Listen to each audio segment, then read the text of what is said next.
Hi, everyone, and welcome to this webinar organized by Weuni in partnership with the University of Milan. My name is Eleonora. Nice to meet you all. I'll be your host for today's event on behalf of Weuni and Doxity. I see here that you guys are already joining in. I'm sure there will be more students coming in, but we can officially start. Um, First of all, I want to thank everyone for joining us and thank our panelists for being here with us today. As you can see, I'm definitely not alone here today. I am very delighted to be introducing you, Simona Visconti, Office Manager, Office of International Admissions and Credentials Evaluation. Welcome, Simona. Welcome and good evening, everyone. It's nice to have many of you here today. Before I begin, I'd like to introduce myself. I am the head of International Admissions and Credentials Evaluation Office at the University of Milan. And what I'm going to do today in the next few minutes is present you briefly the University of Milan and the admission procedure for students holding a foreign qualification. So let me share my screen so that you can see my presentation. Thank you, Simona. So we can start with your part, and then I'm going to introduce the other panelists as well. Okay, do you see my screen? Absolutely, yes. Okay.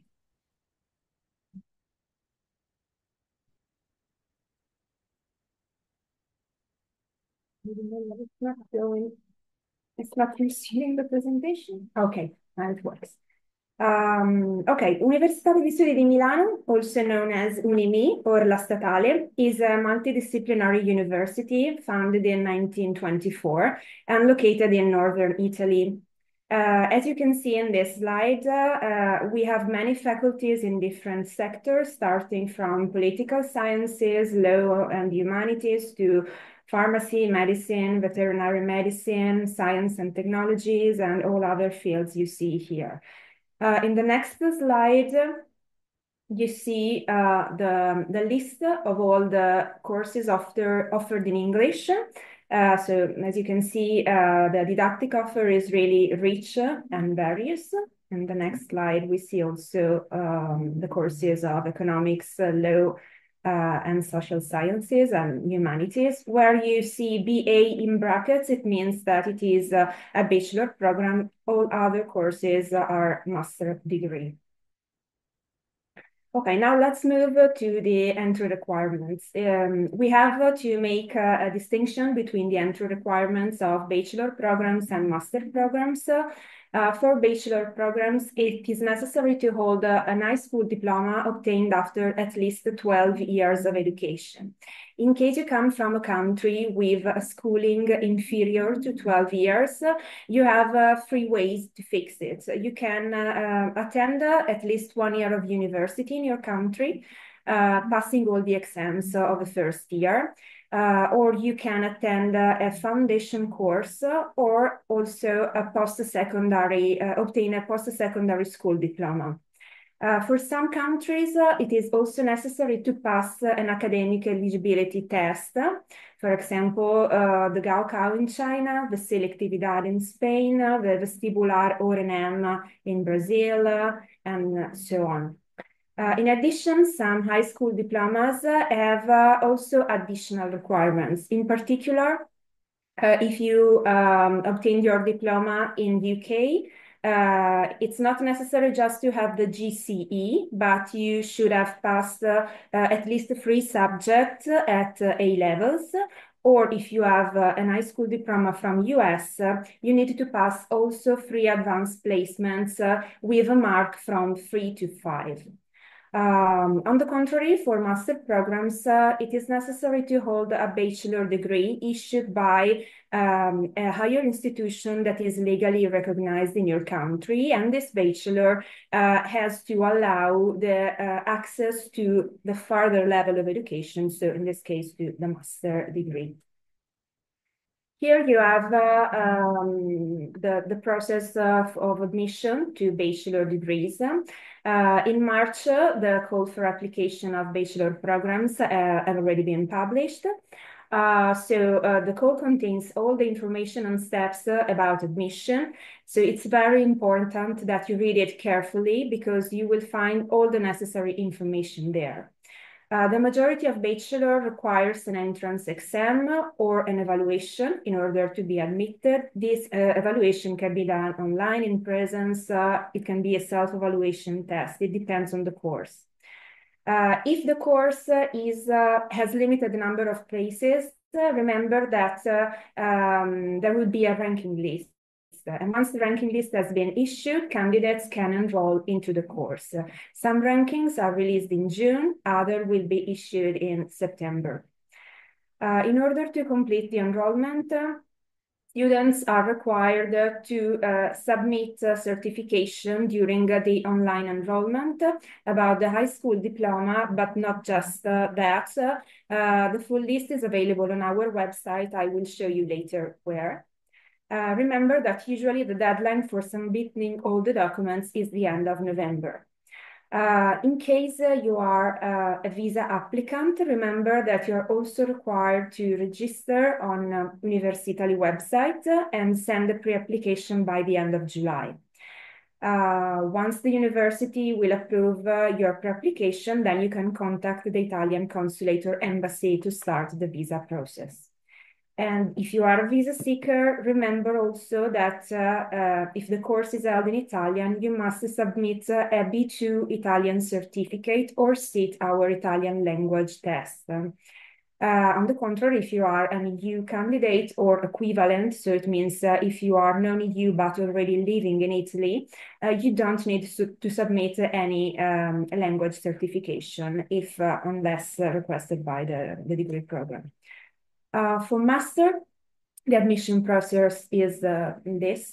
So call for applications or admissions notice have been published in January. So admissions are already open, so you can already apply for master programs.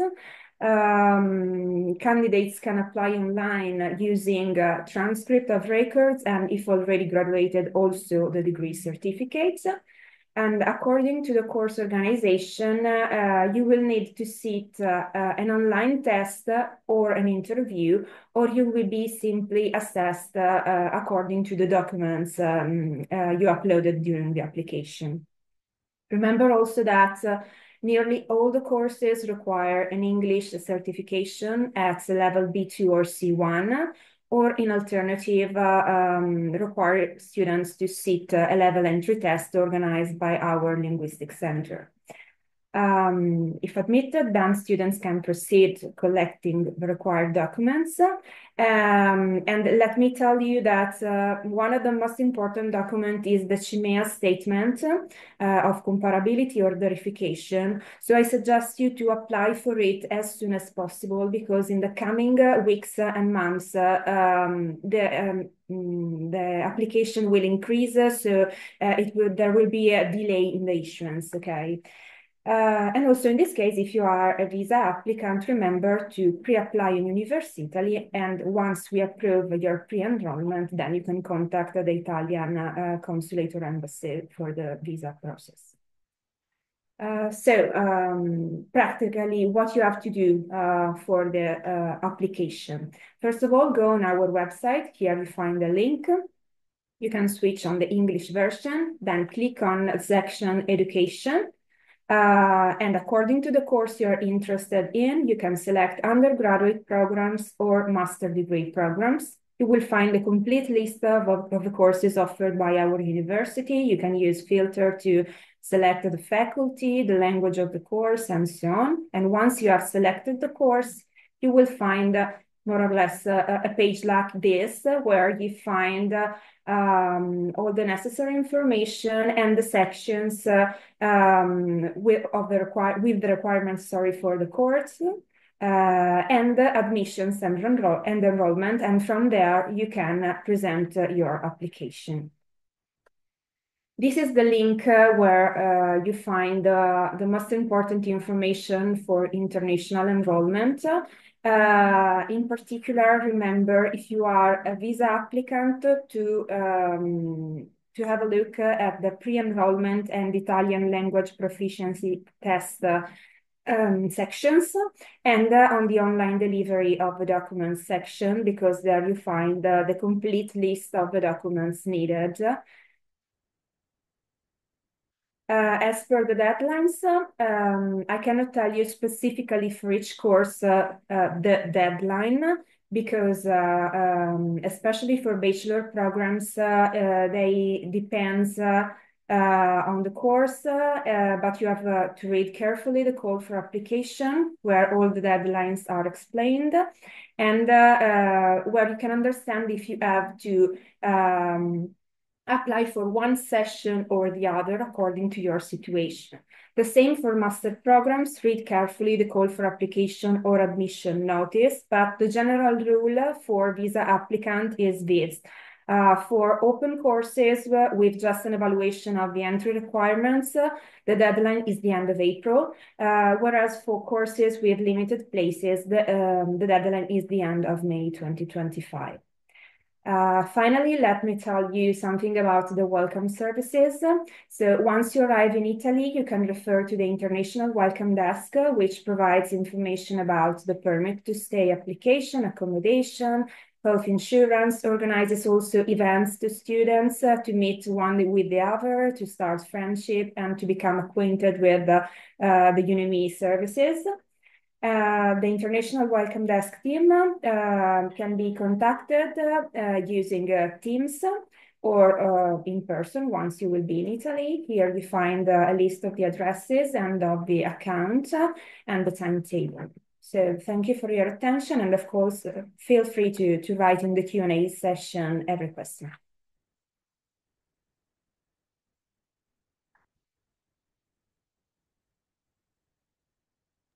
Fantastic. Thank you very much, Simona.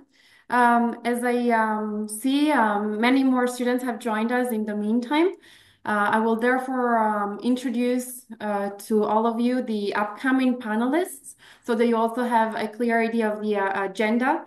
After Simona's presentation, we will have now Alessandro Gandini, professor of the Masters in Public and Corporate Communication.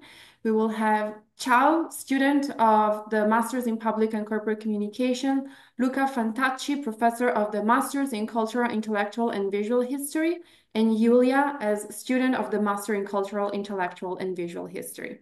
It's a real pleasure to have you all here. So today the speakers will provide all of you with insights into the admission process as done also specifically by Simona. And we are also going to explore two innovative master's programs promoted by the University of Milan. First of all, the Masters in Public and Corporate Communication and the Masters in Cultural, Intellectual, and Visual History. You will also have the possibility to interact with our speakers and ask them questions. So in relation to that, I would like to remind you that at the end of the presentation, we will have a Q&A session where you will be able to ask direct questions to all the panelists that we have today. So absolutely don't be shy and just type all of your questions in the Q&A section here. So that we will go through them at the end of the webinar.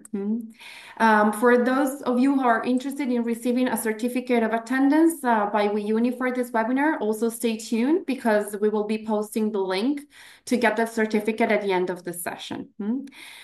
So I think we can continue with our agenda while welcoming those who have just joined us in the meantime. I will now leave the floor to Alessandro. Yes, so good evening, and thank you very much for being here. And I'm very grateful that I can introduce the MA in Public and Corporate Communication at the University of Milan. I will now move on to share my screen. Hopefully, this is going to be Yes. visible. Thank you. Thank you, Alessandro. We can actually see it very well. No, one second, because it says again that we have an issue with Teams. It should be visible now. Yes. Great. It is. So the master's degree in public and corporate communication has a decades-long history, of course, at the center of the program is the idea that Milan is one of those major cities where communication and the corporate world play a significant role in relation to the economy of the city. In the last few years, of course, we have made an effort to improve our didactic offer in relation to digital communication, which is, of course, a key aspect in present-day communication activities at all levels, globally and also, of course, locally. So today, the Masters is a point of reference for the training offering the communication job market in Milan, in Italy in general. And it represents an internationally oriented master's degree course with a specific focus on digital communication and the related professional sectors and practices, including public relations, digital marketing, advertising, social and market research.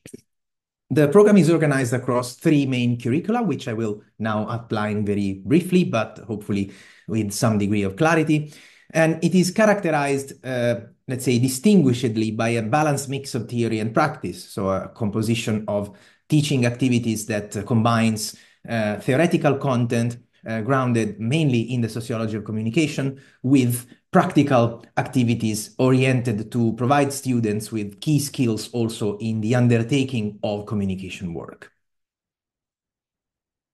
So again, as just an introduction to the learning objectives of the course that the course is set to achieve, to be able to provide students with enough competencies to access a variety of specializations in the fields of communication, public relations, advertising, and digital media in particular, looking in particular at the corporate world, national and international companies, but also to public, social, and political institutions and organizations, which of course place communication at the center of their activity. So to do so, we offer a solid preparation in a number of areas, beginning with the corporate setting, but also digital media and technologies. And more recently, we integrated a set of activities in relation to the critical study of data, algorithms, and artificial intelligence, and the way in which these are applied in business, society, and politics. So our graduates, we call the course sort of friendly COM as a sort of diminutive. Our COM graduates acquire skills, advanced skills for managerial and organizational roles in the sectors that you see and listed here, and that I have already mentioned, providing them with the skills that are necessary to undertake editorial and management activities in the media, digital communication sector, and the capacity to plan, implement, and manage public, social, and institutional, corporate and political communication campaigns, as well as to have the necessary skills to engage in data analysis, which is a key skill virtually in any business today, but especially, of course, in the context of digital communication. As I mentioned, we have 3 curricula that essentially allow students to tailor their choices in relation to the specialization with which they want to graduate. A first one is in Italian, that is called Comunicazione and Marketing, which is mainly in Italian. There are some courses in English. And the ones that I guess are more interesting here are Corporate Communication, which is the sort of longer established curricula since 2013, that is entirely taught in English, and the new one, which has just been introduced for the current call for applications, so it will start in the next academic year, which is called Digital Media, Data and Society, which again is taught entirely in English. Comunicazione Marketing, I will go quite quickly on this, offers a composition of courses you can see here from the fields of communication, sociology of consumption, advertising, cross-media communication, and finishing with business and corporate communication and datafied society. The corporate communication curriculum entails a combination of different courses focused on the role of communication in the corporate world. We have a new course in visual communication that is increasingly important, especially in the social media world. We have a course that has changed name but has been existing for a while. Incidentally, it's my own course that is called Social Media and Platform Cultures, which is designed to provide students with the necessary skills to address communication in the social media and platform setting. And of course, you can see a variety of different other classes in relation to, again, data analysis, consumer culture, and web communication, finishing in the second year with corporate communication. A key aspect of our didactic offer is that a lot of the teaching is done in year one of the master's. This allows students to develop different types of other activities, including laboratory activities, which are more hands-on and in smaller groups throughout the second year, where only the first trimester is considered as a teaching trimester.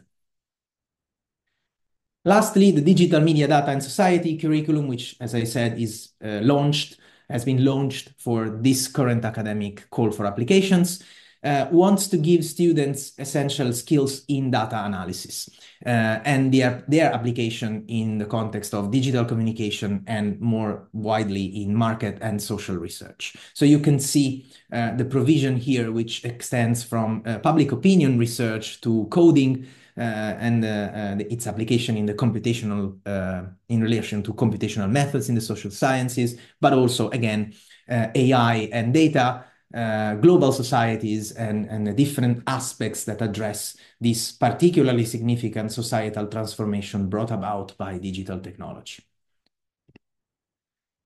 I mentioned trimesters because our teaching is organized in 3 trimesters. So from September to December is the first trimester. The second one is from January to March, and the third one is from April to June.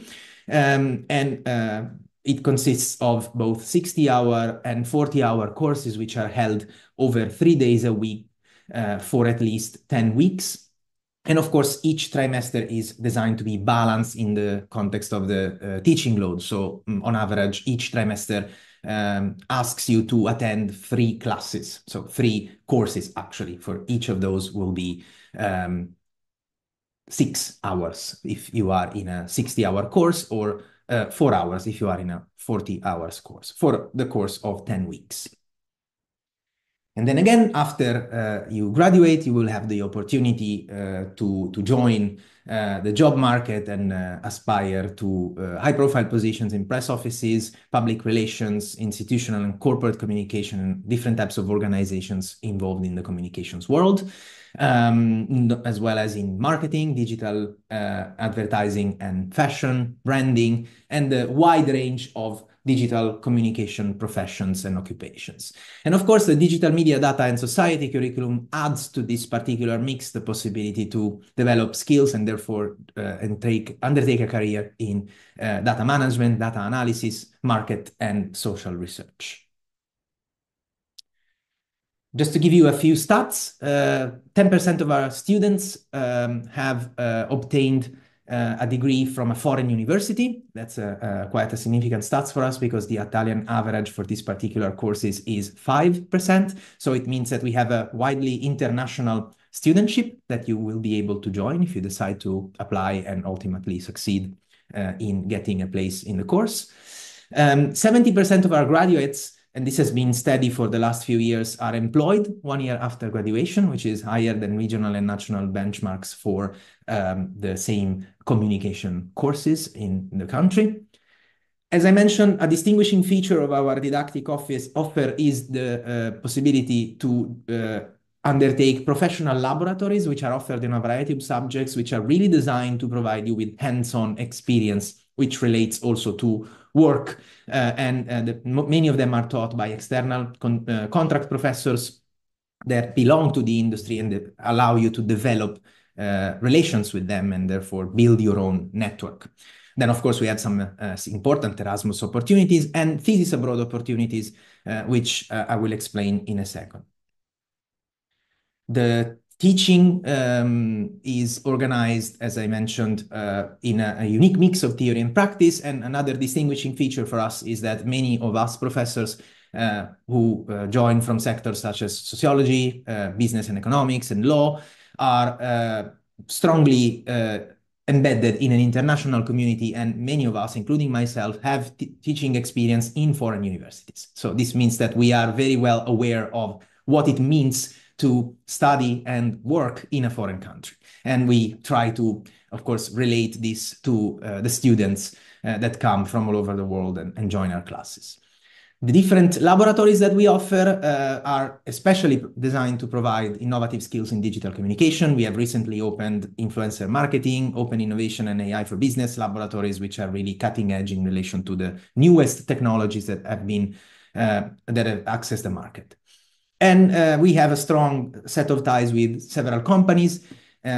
Many of our courses, especially, of course, in the communication and marketing and corporate communication curricula, facilitate direct contact with the corporate world. This is an exhaustive list of the laboratories that we have on offer every year, and of course, it's constantly added. So you can look at the course website for an updated version of this list. We send regularly students to Erasmus destinations. We have 25 destinations and Erasmus agreements in 10 EU countries. We can see a sort of a brief breakdown of the most popular ones. And we send students regularly to compete with other students from the University of Milan to this call, which allows to receive a scholarship aimed at spending part of their master's thesis work at a foreign academic and research institution. It's called the Thesis Abroad program, and regularly a couple of our students every year take part in the call and go to places, as you can see here, that range from Dublin to Amsterdam up to, more recently, Sao Paulo in Brazil, and spend up to 3 months in doing some part of their thesis work in a foreign university. I'm stopping here, and of course, I'm open to receive any questions or requests of clarification. This is a breakdown of the key dates. So for visa applicants, applications are open until the 29th of May, and the evaluation proceeds with the establishment of a committee that assesses for each student the BA final score and the academic curriculum, and produces a ranking that is published in mid-June. And then enrollment follows on, also joining with the broader procedures of the University of Milan and its admissions offices that Simona Visconti has enlisted before. For EU citizens and or equivalent, as I said before, so visa holders who are already in Italy, applications are open until the 25th of August. There is an admission test held online on the 2nd of September, which produces again a ranking that is published a few days later, and of course allows enrollment in the week that follows. All the information and the details about this are provided on the on the official call for application, which is on the course website. Just to give you a breakdown very briefly, the admission tests is on subjects that include communication theory, computer science, marketing, statistics, and current affairs. And it lasts 60 minutes, assigning each correct answer 1 point and 0 points for no answer or incorrect answers. And we have, as mentioned before as well, we have a mandatory requirement to demonstrate proficiency in the English language, which we assess by requesting all our students who are admitted to the course to provide a certification of English proficiency of a level that is equivalent or higher than B2, that is verified by the University Language Center called SLAM during the admission phase. And that's it. Here are some contacts. So I look forward to hearing from you here and potentially also beyond, the space and time of this webinar. Thank you. Thank you very much, Alessandra. It was a real delight to hear your presentation. And now we have Chau, our student of the Masters in Public and Corporate Communication at the University of Milan. Chau, I'll leave you the floor. Yes, thank you so much, Eleonora, and thank you so much, Professor Gandini, for sharing about our program. Yes. So my name is Chau. I'm Chau and Iulia. I'm a student from Vietnam, a Southeast Asia country, and I'm currently in the second and a half years of my corporate communication master program in the University of Milan. Yes. And today I'm very honored to be here to share with you guys about my journey in UNIMI and also my journey studying comms in Milan. I will proceed to share some of my image over here. Please tell me if you guys can see it.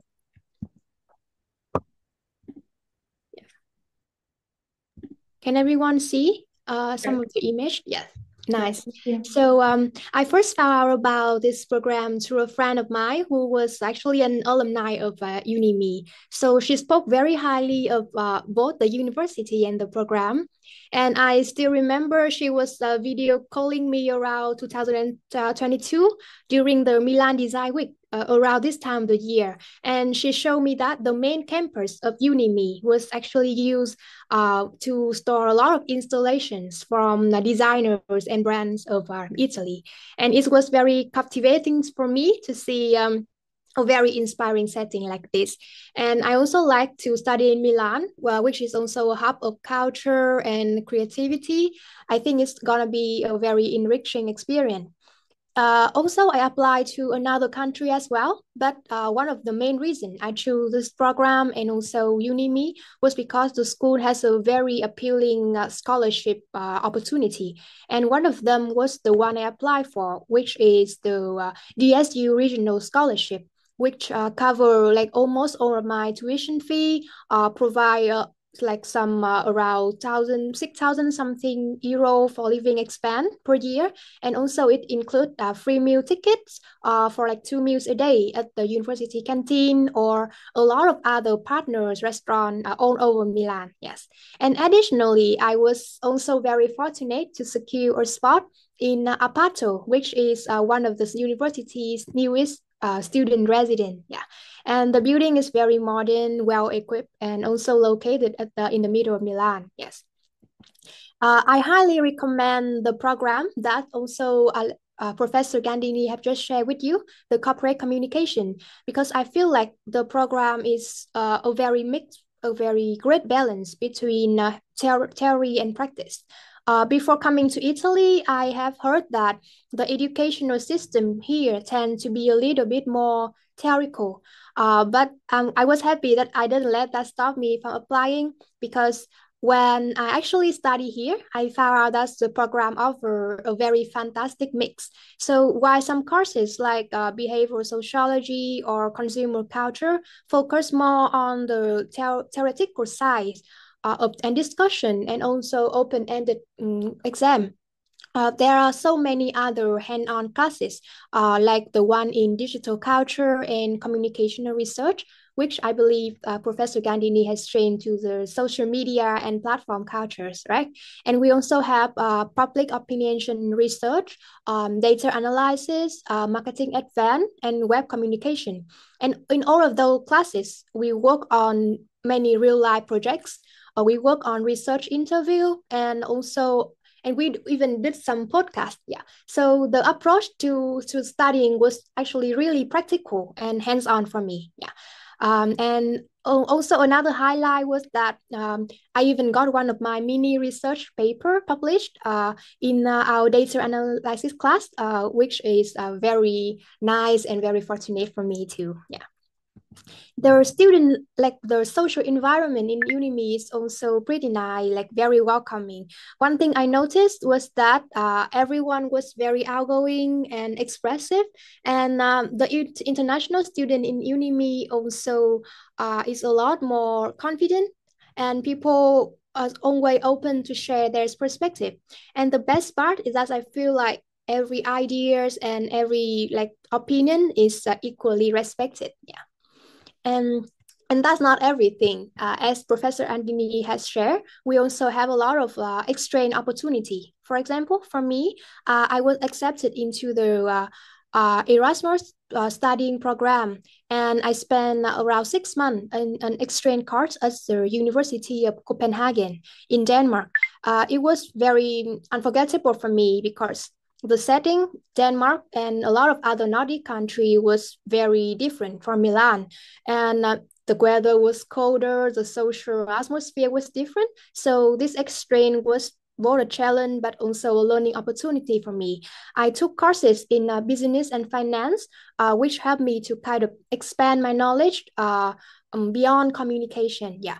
And it was also my very first time like visiting a Nordic country. So it was a very nice experience. Yes. And back to a little bit to our Milano student life. I love it like 2000% because we Milan is a very diverse and dynamic city, and I've been very lucky to make friends with people from all around the world. Our closest friend group include people from Vietnam, my home country, Japan, Italy, of course, Brazil, Russia, like almost every country. Yeah, and we truly just embrace the global citizen spirit, I believe. And we are always on the hunt for the best aperitivo and Asian food in Milan. We also enjoy like a lot of supermarket dates. We cook meal together and explore Italy's cultural scene as well. We got the new like Milan museum pass, and we try to make it a mission to visit as many museums as possible when we were here. And I even go on a lot of like trip to multiple other European country with my new friends in UNIMI, and they are all very unforgettable memories for me. Yeah. So once again, I just want to share that my experience at UNIMI was has been pretty incredible. I originally came because I want to study a master degree so that it could support my home like working career at home in my home country Vietnam. But I feel like I ended up gaining so much more, like from making friends across the globe to like securing the funding to study abroad in another country in the Nordic side, and also gain a lot of knowledge in communication in UNIMI in a very practical and interesting way. Yeah. So UNIMI provides so many opportunity for me, and I believe that if you guys really take advantage of them, I'm confident that you will also have a very nice time in your study abroad experience. Yeah. So that was my journey in UNIMI and in Milan. I hope that it somehow motivated you guys a bit to apply for our program over here. Yes. Thank you so much for listening. Thank you so much, Chau. That was such a great experience that you were able to share with all of us. Thank you. Yes. We know that you are currently writing your thesis, right? And Uh, if we're wondering what is the topic of your thesis? yes, so I'm currently finalizing my thesis. I'm writing a thesis on child influencer marketing in Vietnam, my home country, and specifically about how it impacts brand communication. My supervisor is also Professor Gandini, yes. And after studying at UNIMI and taking courses like digital society, digital culture, and communication research, I also make try to approach that topic in a more social and analytical way. Yeah. So, Fantastic. And what would you like to do after graduation? What are your future career plans?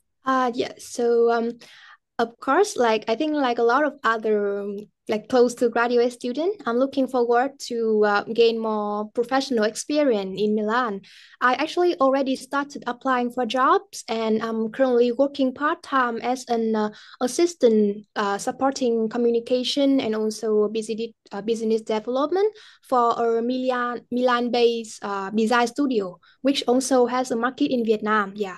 So it has been a very great learning opportunity, and I hope that I could continue to explore more branding and communication roles in a more international setting here in Milan. Yeah. Fantastic. Yes. That's wonderful. Congratulations and all the best wishes for your future endeavors, Chau. Yes. Thank you so much. Yeah. Absolutely, absolutely. And now I'll pass the floor to Luca Fantacci for his presentation. Thank you, Eleonora. Let me also start by thanking the organizers and all the participants in this very interesting online event. I will share my slides.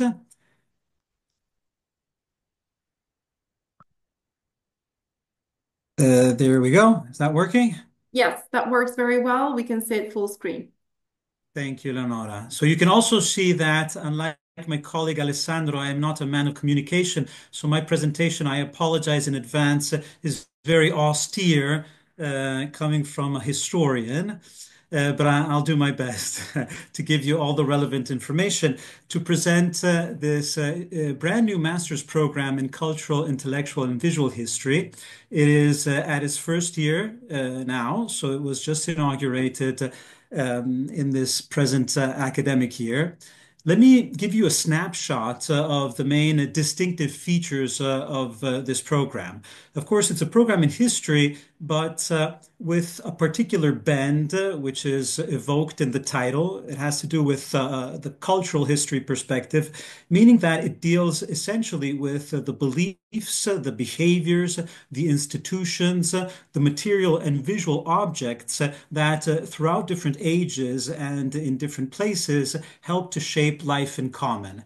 And so it deals essentially with the attempt throughout ages to face this need to define different identities of gender, religion, nationhood, and class. And this tells you that the decision to offer this course in English, in this case, is not incidental. We decided that to teach this topic, it was essential to open up the university to an international target, to an international audience. And I must say that this first year has been very successful in this respect. We received last year 140 applications from over 40 countries. And the students enrolled in this program at the moment are only for 1/3 Italian, which means that the majority are students coming from all over the world, from the Europe, Africa, to East Asia. The other distinctive feature compared to similar programs, there are a few around Europe, is that it is a 2-year full-time program with the first year taught entirely in presence and the second year instead remotely online. This is, of course, intended to facilitate the participation for people coming from abroad and to allow in the second year, which typically involves less participation in presence, the possibility of having internships and other experiences in different countries. But I'll get back to this later on. It is also of the essence of the topics we are teaching to have an interdisciplinary approach. So, of course, a lot of the topics we teach belong to humanities and more specifically to history. But of course, we also draw from social sciences more broadly, from philosophy and more specifically aesthetics to approach the visual sources. And there is a prominent role also for computer sciences since we give great importance to this growing field of what are called digital humanities, which means the use of digital technologies not only as an instrument of research for humanities, but also as a means for increasingly for communication and the dissemination. This also involves introducing innovative teaching methods. So I will tell you more about that later on. And of course, practical teaching that goes through the internship and through the final work of the program. Now, a few words to explain why we came up with this proposal at this very moment. I don't need to spend many words on this. This is essentially a course that studies throughout history the relationship between reality and its representation. And this of course, is very relevant in an age like ours, which is characterized by a high degree of uncertainty, change, to a certain extent, crisis in many respects, deglobalization, relocalization, the redefinition of identities, and friction at the borders in the form of trade wars, as we are discussing in these very days, and outright conflicts. And in this, a growing mobilization of the visual and through the visual of consensus and of the ability to identify oneself. And in this, there's also the rise of new technologies that question the relationship between reality and representation. I'm referring here to virtual reality, augmented reality, and artificial intelligence. And of course, to a certain extent, these are all new phenomena, but they all are preceded throughout history by similar challenges that we have had to face. And this is why history becomes relevant not only at the individual level, but within both public and private institutions to face these challenges today and find some resources to address these issues. The second point, why study in Milan? It was already evoked by Alessandro and beautifully explained by Chau in her testimony that Milano is, as its name suggests, I know many of you might know that the name comes from the Latin word Mediolano, which means that Milano is at the crossroads of cultural and political and economic connections. And ever since it was in the time one of the capitals of the Roman Empire, it became a very important seat of economic, financial, and productive power, but at the same time, a very important cultural center for the production of visual representations. At the moment when I speak, our campus is being filled with installations precisely for one of those events that Chau mentioned before, the Design Week that will be inaugurated next week. Hence, the second point, why study at La Statale? As was mentioned at the beginning of this presentation, La Statale is a public university, and this is very important because it tells you that it cherishes culture and knowledge not as an instrument to gain access to particular professions, but as a form in itself of common good that is cultivated by teachers and students alike. And I think this reflects, I have a long experience in a business school, and I can tell you it's very different, the quality of human relationships that you have here among the colleagues and with the students given by this character of a public school. The last point, the course is offered by our history department, which is, it was awarded last year by the Ministry of Education and University, the Excellence Prize, precisely for a project in visual history, and we set up a research center specifically dedicated to these topics. And the colleagues here, more than 50, offer a very broad span of competences from antique history to contemporary history. Now, let's take a brief look at the curriculum. I won't go into the details of this, of course. You can see many courses in history and more specifically cultural history, but already in the first year you see that we have a compulsory course indeed in computational methods, which is delivered by a new colleague of ours. We just hired her for this course, and she's an expert in artificial intelligence and more generally digital humanities. And we also have a workshop on iconology and iconography, which introduces already the aesthetics and philosophy I was referring to before. This first year, I remind you, is in presence on our campus in the middle of downtown Milano in a very beautiful, I don't think anyone mentioned this yet, it is a Renaissance building, originally the hospital of the city of Milan.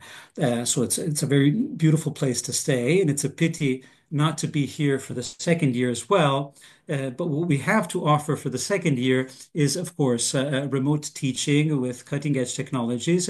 And in this snapshot here, you can see a virtual campus that was developed by our colleagues of the philosophy department for a special project financed by the European Union. It is a 3D replica of our cloister where you can actually meet and interact through avatars. And this will be used in the second year to create some opportunities to engage apart from the classes that are delivered online. And the classes even here span a variety of courses that have to do, again, with history, with aesthetics. You can choose an elective course from any class throughout the entire university, and you have the opportunity to have an internship. We set up a steering committee with a variety of different institutions where you can have an internship. And again, the final examination, unlike what is customary in Italian universities, is not necessarily a written thesis, but can take the shape of a multimedia project, an exhibition, or different forms of outputs, depending on, of course, the topic that you select to pursue. Just a brief word about the innovative teaching methods. Of course, especially this year, we are starting to experiment with flipped classrooms, work groups, role playing, the production of multimedia content as an output for the classes. All of these are aimed at fostering an active and participative role of students and the practicing of very practical skills and soft skills like teamwork and so on, apart from the specific tools that are required for the what I'm talking about now, the job opportunities that you are looking forward to. So here we have very traditional outlets for historical studies in museums, archives, and other cultural institutions.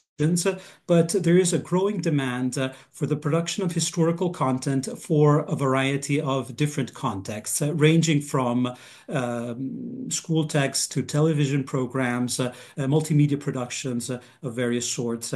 And this is one of the possible job opportunities we aim at.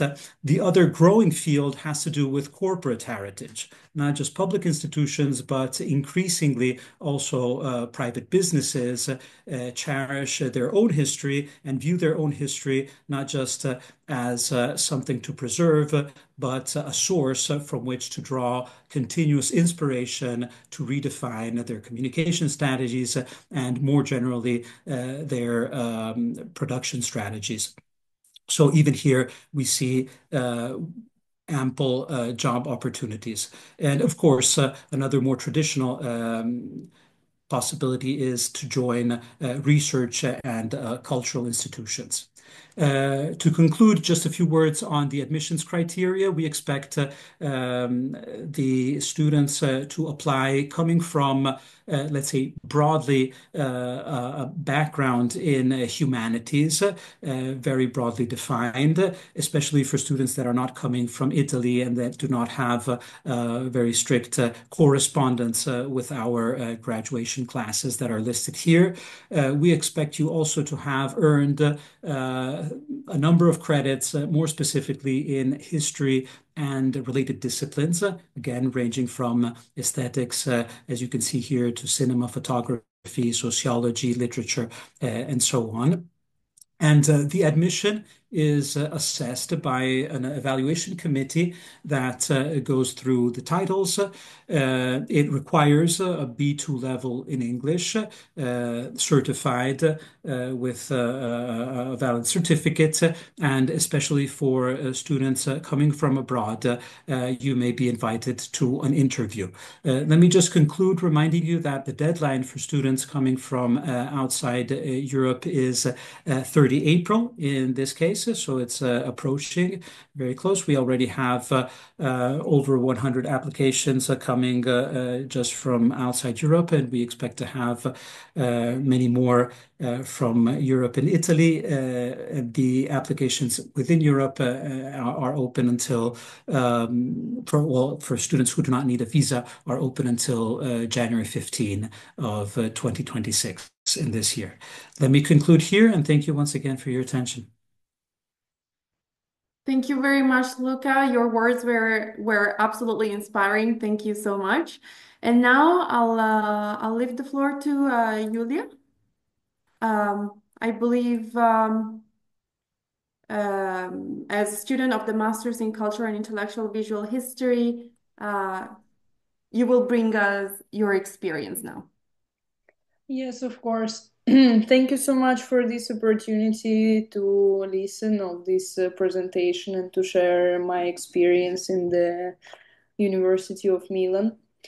I didn't prepare none of the presentation because I study history and I'm so sorry. I can tell you the story only by my voice. So, I started to study in Milan already 3 years ago, and I did my second bachelor degree in the Politecnico di Milano in the architecture. My first one was the cultural history, something really similar to cultural history, which I did before. And when I thought to do the master degree, I understood that the architecture for me is not the case because I like history much more than the drawing the buildings, and I solved to come back to the field from which I'm started to study, and I was lucky to be accepted in this program. From the first day, as Professor Luca Fantacci already noticed, I was surprised by the first building which I saw because this is incredible. You're in the one of the oldest, like you're in the oldest public hospital in the Europe. This is an amazing place to be. It's the beautiful how the sun there works, and that you are going inside and you feel yourself really a part of the history already entering there. And then I met straight really good people with which I could share this passion to the history and this love to the culture in general, because it's the particular feeling, like even studying the architecture, I met a lot of the intelligent people, but mostly they were more practical. And here I had an opportunity to meet the really intellectual, nice and sweet people, and thanks to our program it's give the possibility to talk with each other, not only about what you did, how you are, but on the more deep themes which are bothers everybody.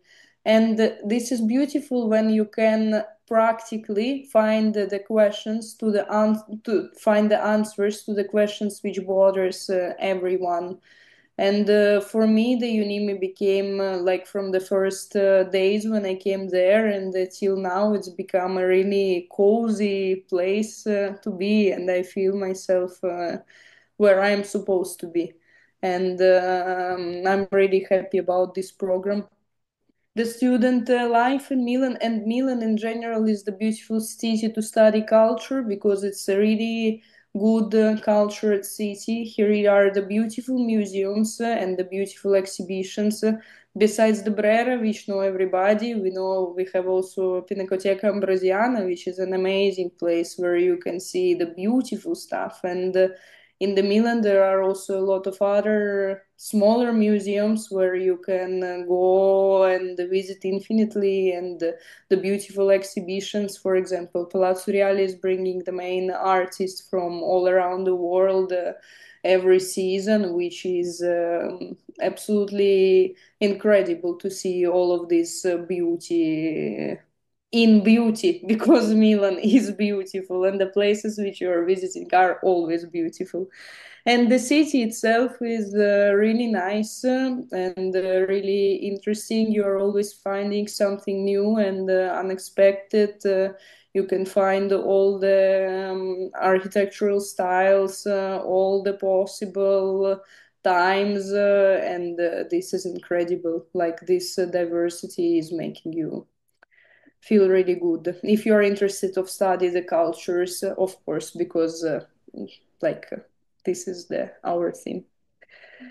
Yeah, I think yes, and Italy is the beautiful place to be in general. There are beautiful food and really nice people, and I think is the really big thing in comparison with many other places, that the people here are really, really welcoming, and they are really nice to you. No difference from which background you came. If you are intelligent, if you are a nice person, you will be noticed and you will be in your place. And the Italians in general are really warm people.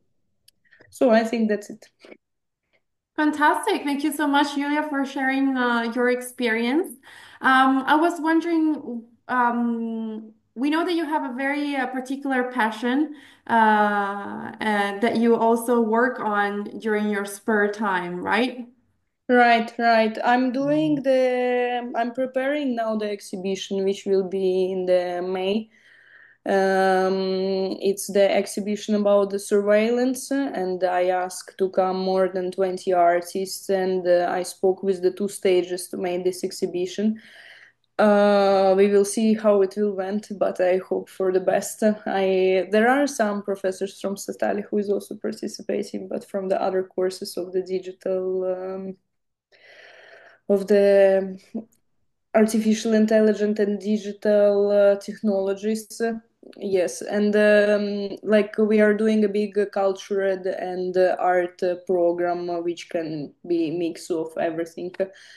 And I also working with some art galleries here with the little things, not really big. And I'm also working in the night clubs in the Milan doing the lights. So like my work life here is quite diverse, I would say. Beautiful. Thank you so much for sharing with you also this part of your experience. So I believe we've heard all the panelists for today. So now it's time for questions. I know that we're a little bit over time. So I invite you all to write all your questions. I see that many of the questions have been answered already during the presentation. So thank you very much, Marta and Simona, for this support while the presentation was running. But of course, for all our students connected from all over the world, feel free to share with us your questions in the Q&A section, and we will be with you right away. We wait a couple more minutes. While we have the last questions coming in, I was just wondering if any of the panelists would like to add anything or share with us any other aspect. Maybe, if you allow me, Eleonora, just Absolutely. briefly, I mentioned that the second year of our program is online. I did not mention that we do envisage to have a couple of days in presence also in the second year in Milan, precisely to take advantage of everything that was described by Iulia. So we will organize for that occasion cultural visits, not only in the cultural institutions of Milano, but also in other institutions more specifically related to the job opportunities that we intend to offer. So this is a way to keep the community close, even when we are not physically close and in the same city. Fantastic. Thank you so much, Luca. Is there anyone else who would like to add anything before we wrap up with perhaps some final questions that will arrive? I have just written in the chat how to contact us. Okay, so there you can find the link mainly to the Informa Studenti service and all the information on how to call us, the front offices, locations, and opening hours. So here you can find how to contact us. Okay, for any doubt related to the admission procedure or the requirements from an administrative point of view, here you have the link. Thank you so much, Simona. So I see that perhaps there is one last question that arrived. What percentage of graduates secure jobs in Italy or internationally within 6 months of graduation? A little bit of focus on not only career opportunities, but actual placement, if possible.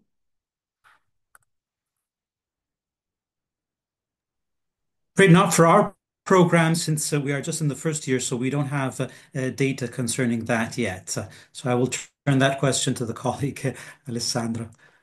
Yeah, as I mentioned before, for our program, we have a sort of steady statistics of 70% of our graduates who obtain jobs after 1 year. That's the statistics we have at the moment. And of course, many of them actually do that already in the first 6 months after graduation, as it typically happens with many. And I'm glad that it was mentioned also by Luca with regards to internships and also the students that we have here. Of course, that is a very important vehicle for us to take students into the job market, and many of them then stay in the internship opportunities that they find. And so continue working for them. Fantastic. A wonderful first step in the career world. I see, Marta, do you have, I see that you raised your hand, so. Yes, let me add just one thing about internship and traineeships, because I'm part of the International Mobility and Promotion Office. So for what concerns mobility, we do offer Erasmus traineeship abroad. So I've met a girl from COM, the master's program of Professor Gandini, who actually did a traineeship in Lisbon in the field of digital marketing. So I think it's very interesting. We offer many mobility opportunities abroad, both for study, traineeships, and also for thesis research, as was mentioned before by the professors. That's what I wanted to say. Fantastic. That's very interesting. It's a real case of success. Yeah. Fantastic. I don't know if there are any more questions. I see someone has asked about the link of the certificate. We have another question that just arrived. What bachelor's degree percentage is required for scholarship secure from your university? I think if there is like a grade, a mandatory or a necessary GPA in order to be able to access your scholarship.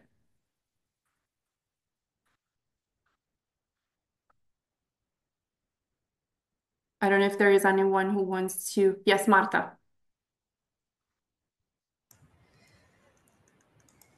Yes, actually, it was the the question Oh, okay. before. Okay.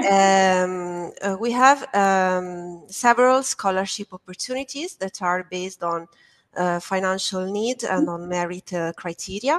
And the criteria are established every year in the call for application. So I invite all the students to consult the call for application. That for what concerns DSU scholarships that are based on financial and merit criteria, the call is usually published in July. So they can check all the requirements there. Yes, and we also offer excellence scholarships for that are dedicated exclusively for the best international students admitted to our master's degree programs. They worth 8,000 euro, or students can be offered exemption from tuition fees, the all-inclusive tuition fees. There will be a ranking list based on merit, so on the marks obtained in the previous bachelor's degree. And once again, I invite the students to check all the requirements on our website. I've sent many links in the chat related to our financial support. Fantastic. Thank you so much, Marta, for all these important. You're welcome. Thank you so much. Okay, so I think well, first of all, I would like to thank all our guests for the interesting conversation and presentation. I also would like to thank everyone who has joined us and also for all your questions that have arrived, very numerous to us. So you've already received the certificate of attendance by Weuni in terms of link. You can just click on the link that has been shared on the chat, and we will be sending everything to you moving forward. Before we say goodbye, of course, if any of the panelists would like to just leave our participants with a message, just a very last round. Looking forward to meeting you in Milano. Yes, absolutely. Same. Fantastic. Thank you so much. Thank you very much to all of you for your participation. It's been absolutely great to hear all your testimonies and all your contributions. So thank you so much again. And at this point, thank you also to everyone who has connected from all over the world. And I hope to see you again in the next webinar organized by Weuni Doxity. Bye, everyone, at this point. Have a great day or a great evening based on your time zone. Thank you. Thank you, Eleonora. Thank you. Thank you Bye-bye. so much. Good luck. Take care. Goodbye. Bye. Bye. Bye. Thank you.